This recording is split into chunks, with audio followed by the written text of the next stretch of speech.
it's funny that you brought up the different personalities, because I also do training just like this on diversity, because on that team that I was just telling you about, I had two of the most diverse people I could ever imagine. One was from Croatia. He was a guy, he was a coding cowboy. He would just jump in and start trying everything out left and right.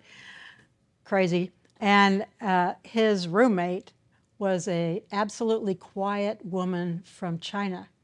And neither of them had English as their first language. We had the fortune of offices at the time. They shared an office. Their office was always silent. But the woman who was from China, before she would even start writing line 1 of her code, she would study the whole system for weeks.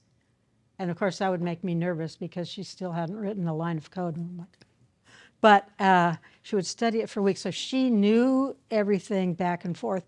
And the guy didn't study it at all. He just jumped in and started trying stuff out. So the two of them were both working on the same project. And when he would hit a snag, he would turn to her and say, "Do you have any ideas about this?" And she would listen to him describe it, and then she would tell him exactly what to do.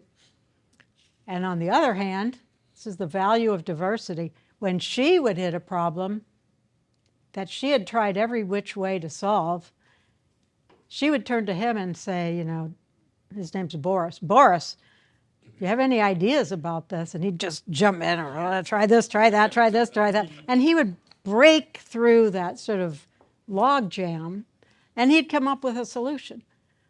And at the time, I didn't really understand. I was young. I didn't really understand the value of diversity.